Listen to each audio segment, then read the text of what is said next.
చేసిన ఒక కేసులోని రాజతరుణ్ శ్రీ శ్రీ శ్రీ గౌరవనీయులైన రాజతరుణ్ గారు నాన్నగారు బసవరాజు నిడమర్తి, వాళ్ళ అమ్మగారు రాజలక్ష్మి నిడమర్తి వాళ్ళు కన్విక్ట్ అయ్యారండి. స్టేట్ బ్యాంక్ సంస్థనే మోసం చేసి ఫేక్ గోల్డ్ పెట్టి లోన్ తీసుకున్నారండి. ఒక్కసారి అది పంపించింది మీకు స్క్రీన్ షాట్ నేను ఎడిట్ చేసి పంపించానంటే మీరు ఈకోడ్ సర్వీసెస్ విశాఖపట్నం వెళ్ళండి. ఎఫ్ఐఆర్ నెంబర్ 52/2013 అండి. ఏంటి పాప రాజతరుణ్ గారు హీరో కూడా అవ్వలేదండి అప్పటికి. లావణ్య గారు మీరు నాతో మాట్లాడుతున్నారా? మీతోనే మాట్లాడుతున్నానండి. 2013 లో రాజతరుణ్ వాళ్ళ పేరెంట్స్ స్టేట్ బ్యాంక్ ఆఫ్ ఇండియాని మోసం చేసి ఫేక్ గోల్డ్ పెట్టి 80 లక్షలు అవును ఒక ఎఫ్ఐఆర్ ఒక రిసిప్ట్ ఏదో పంపించారు. అబద్ధం చెప్పారంటే ఈకోడ్ సర్వీసెస్ ఓపెన్ చేసానే చేయండి. ఎలాగో మీరు పోలీసులకి ఫోన్ చేస్తారా? చేద్దాం, పోలీస్ స్టేషన్ పంపిద్దాం. ఇదేంటి గోపాలపట్నంలో పోలీస్ స్టేషన్ లో నమోదైన ఎఫ్ఐఆర్ గురించా? ఎగ్జాక్ట్లీ. సో ఇప్పుడు నేను ఏమంటున్నా, ఇప్పుడు జరిగిన అఫెన్స్ గురించి మాట్లాడుకుందామా? వెనక్కి వెళ్ళిపోయి మొన్న శనివారం రాత్రి మనం ఏం తిన్నాము ఆయన కన్విక్ట్ అయిపోయారు కదా, ఇప్పుడు ఇంకా కన్విక్ట్ అవ్వలేదు కదా. సో మోకిలా డ్రగ్స్ కేసు ఇంకా ఓపెన్ గానే ఉంది. మోకిలా డ్రగ్స్ కి సంబంధించిన ఆ ఇడ్లీ ఈ 2013 కేసు ద్వారా మీరు ఏం చెప్పాలనుకుంటున్నారు లావణ్య గారు? డిస్టెంపర్ ఇంజెక్షన్ ఉంటది, వేస్తే చచ్చిపోతాడా? ఎందుకు అట్లా పిచ్చుకోక ఏ ఇంజక్షన్ వేస్తే మనుషులను ఎలా చంపొచ్చో బాగా చాలా క్లియర్ కట్ గా ఐడియా ఉంది. ఈవిడ మనుషుల్ని చంపడంలో చాలా సిద్ధాస్త్రాలు. ఈవిడ నిజంగా ఈవిడ పెట్టాలి అటెంప్ట్ మర్డర్ కేసులు. ఈవిడ ఎలా చంపాలో కూడా తెలుస్తుంది. కోపంలో ఎలా చంపొచ్చు అనేది బయటపడుతుంది. ఏ injection? Distemper injection. Rohit garu ఒక 2 నిమిషాలు మాట్లాడుకుందాం. అతను ఆగమనండి. అతను మాట్లాడినప్పుడు మేము ఎవ్వరం మాట్లాడలేదు. మాకు మీరు మాట్లాడతారంటే మీరు లైన్ తీసుకున్నందుకు మేము రెస్పెక్ట్ ఇస్తాం. లైన్ లో ఉంటాం, మాట్లాడతాం. ఓకే, ఏంటి 2013లో కేసు ద్వారా మీరేం చెప్పాలనుకుంటున్నారు? ఎఫ్ఐఆర్ అంటే ఇప్పుడు బిల్లా రాస్తరుంది అంటారు కదండి. ఒకటి రాస్తరుణ్ అయ్యిచ్చింది కాదు, రాస్తరుణ్ తాపిచ్చింది కాదండి. రాస్తరుణ్ నేను మా జీవనం స్టార్ట్ చేసిన తర్వాత మా జర్నీలో వచ్చింది. పాపం శేఖర్ భాష తెచ్చిన దాంట్లో ఇది కూడా కాదు కదా. సో ఇది పక్కన పెట్టేస్తే 2012లో అండి ఒక కేసు అయిందండి రాజతరుణ్ వాళ్ళ ఫాదర్ పైన గోపాలపట్నంలో. ఎఫ్ఐఆర్ నంబర్ వచ్చేసి 52/2013లో. అందులో 4 ఉన్నారండి. నిడమర్తి బసవరాజు, నిడమర్తి రాజలక్ష్మి, నాయుడు వెంకట్రావు, కోసూరి సాంబమూర్తి. కోర్టులో ప్యూన్ దగ్గర నుంచి స్టేట్ బ్యాంక్ ఆఫ్ ఇండియాలో ప్యూన్ దగ్గర నుంచి వాళ్ళ ఏమంటారు ఇతను క్యాషియర్ గా పనిచేసేవారట రాజతరుణ్ ఫాదర్. అప్పుడు ఆ అప్పుకేనండి మేము 50 లక్షలు ఇచ్చింది. వాళ్ళండి స్టేట్ బ్యాంక్ ఆఫ్ ఇండియాని ఫేక్ గోల్డ్ పెట్టి మోసం చేశారండి. లావణ్య గారు మీరు 50 లక్షల రూపాయలు ఇచ్చారా? అవును, 70 లక్షల దాకా ఇచ్చారండి. 70 లక్షల దాకా ఉన్నాయి బిల్లులు. కోర్టులో సబ్మిట్ చేశారు కూడా. అవి 70 లక్షలు 70 lakhs ఇచ్చారు. లావణ్య మమ్మీ డాడీ మాత్రమే ఇచ్చింది. లావణ్య మమ్మీ డాడీ ఇచ్చిన డబ్బులు అది ఎంత? 50 లక్షల 70 లక్షల? 70 లక్షలు అంటే అప్పు వరకు 50 లక్షలు. కానీ ఇంకా మీరు తిన్నది ఉన్నది అంతా ఉంటది కదా. తిన్నారు 1 కోటి రూపాయలు దాకా. ఎందుకు ఇచ్చారు 70 లక్షల రూపాయలు? ఎందుకు ఇచ్చారు 70 లక్షల రూపాయలు? డాడీ వాళ్ళకి ల్యాండ్లు ఉన్నాయి. ఎంక్వైరీ చేసుకోండి ఒకసారి. సంగారెడ్డి వెళ్ళి వాళ్ళ కోటి లావణ్య పరిస్థితి ఏందో చెప్తారు. వాళ్ళ మమ్మీ డాడీ పరిస్థితి ఏందో చెప్తారు. ఎవరు అడుక్కుని వచ్చారో, ఎవరు ఫస్ట్ ఇచ్చి డబ్బులు సంగారెడ్డి వెళ్ళి ఎంక్వైరీ చేయండి. సంగారెడ్డి వెళ్ళి ఎంక్వైరీ చేయండి.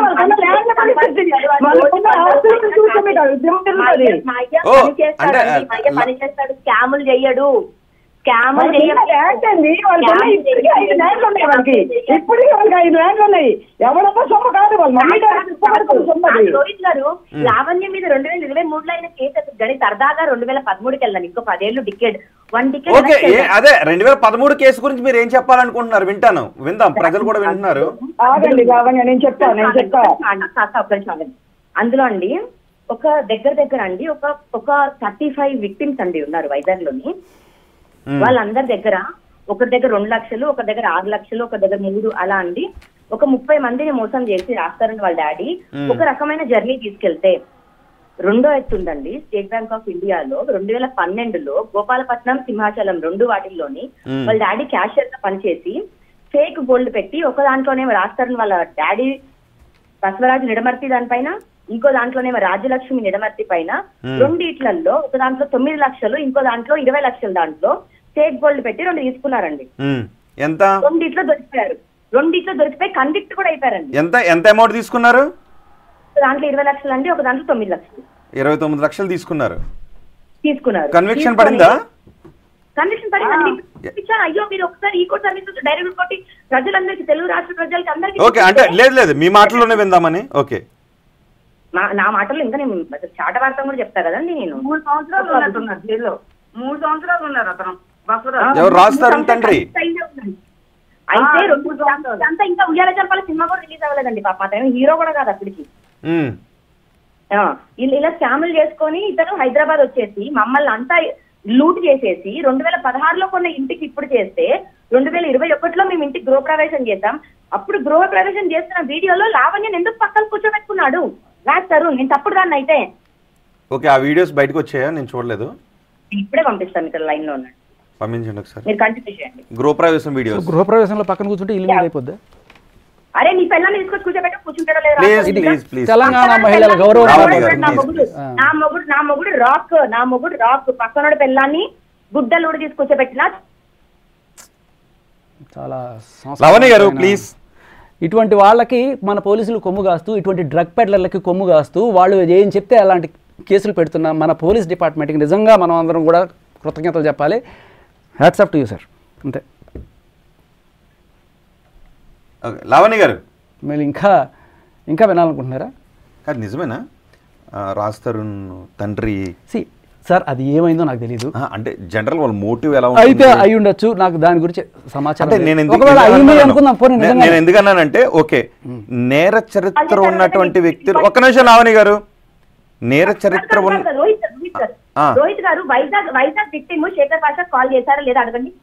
వైజాగ్ విక్టిమ్ ఎవరు? వైజాగ్ లో విక్టిమ్ ఒక ఆవిడ ఉన్నారు. రాష్ట్రం ఫాదర్ చేతుల్లో ముగ్గురిని కూడా చాలా మంది చేశారు ఇట్లాగే. ఇట్లా మేబీ ఈవిడ చేపించిందేమో తెలీదు. ఓకే, నేను అనేది అది కాదు. ఓకే లావణి గారు, ఓకే శేఖర్ పాషాకి వైజాగ్ నుంచి ఒక విక్టిమ్ కాల్ చేశారా లేదా మీరే అడగండి. ఓకే మీరే చేయించారంటగా. మీరు మస్తాన్ సాయి ఆడియో రికార్డింగ్ తీసుకొచ్చి వినిపించారు. నేను సమాధానం చెప్పాను కదా. అవును, అందుకే తీసుకుంటున్నాను. మీరు కంగారు పడకండి, పర్వాలేదు, తీసుకుంటాను నేను. కాదు, ఒకళ్ళు ఫోన్ చేసి నన్ను ఇట్లా మోసం చేశారో, లేకపోతే నాకు ఎంతో 1.5 లక్ష ఎంతో ఇవ్వాలి వాళ్ళు అని చెప్పినంత మాత్రాన, వాళ్ళు నిజంగా చేశారా లేదో నాకు తెలియదు కదా. ఒక 10 మంది ఫోన్ చేయొచ్చు, 20 మంది ఫోన్ చేయొచ్చు. ఫోన్ చేసి చెప్పినంత మాత్రాన వాళ్ళు నిజంగా చేశారని మనం అట్లా ఒకడెవడో ఒక నోటి మాట, అంతే కదా, నోటి మాట.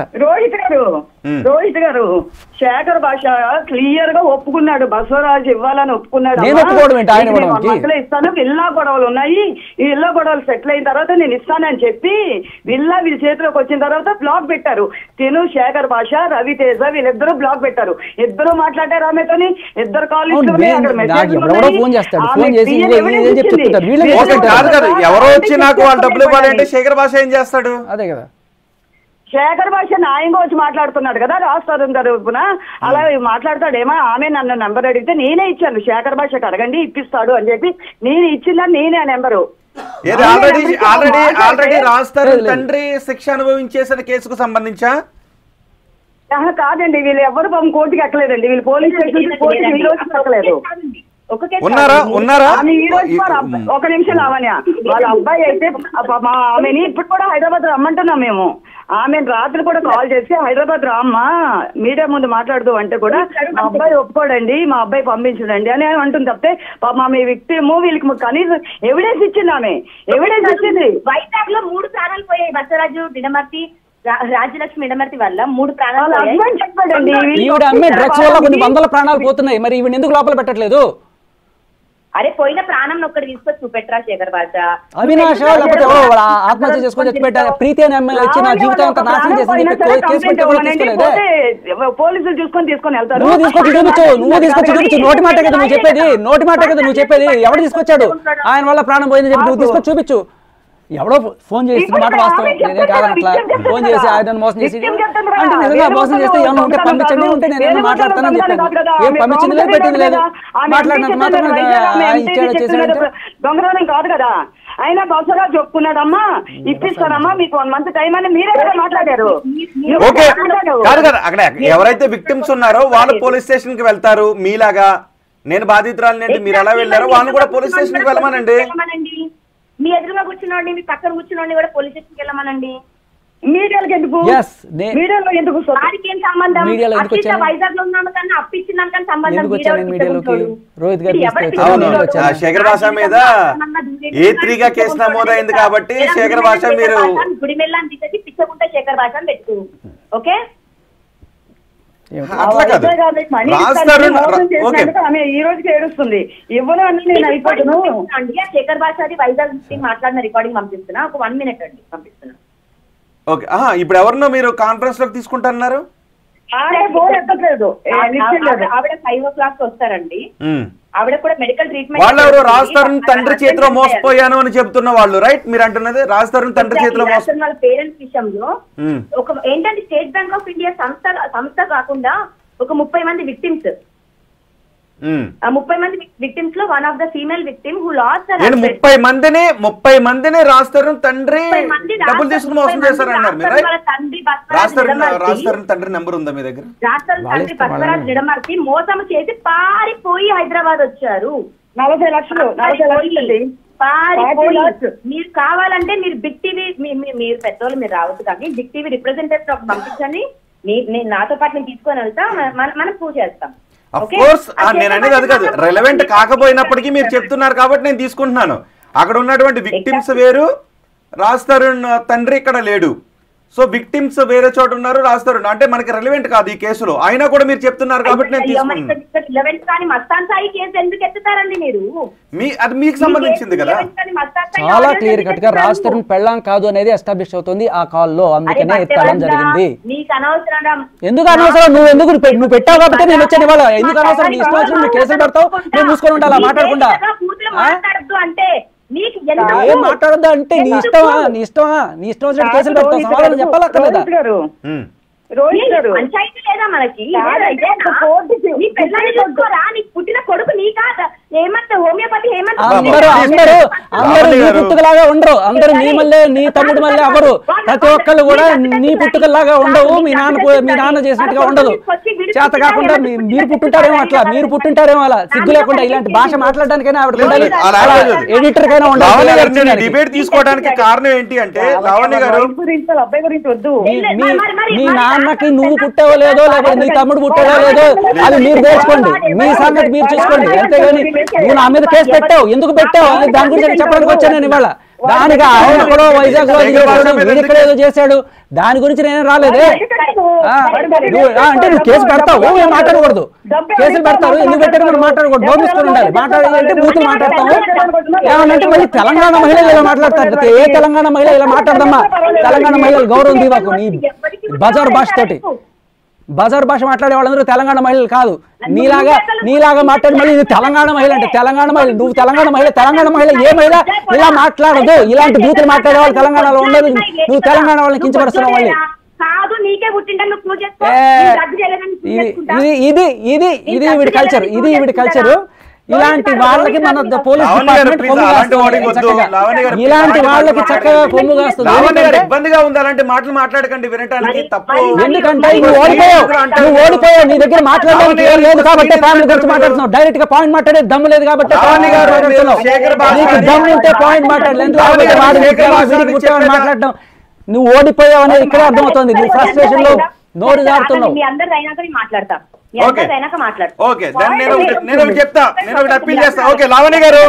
లావణ్య గారు మీరు శేఖర్ భాషని ఏమన్నా అనుకోండి, ఏదైనా సమాధానం చెప్పండి కానీ తిట్టొద్దు.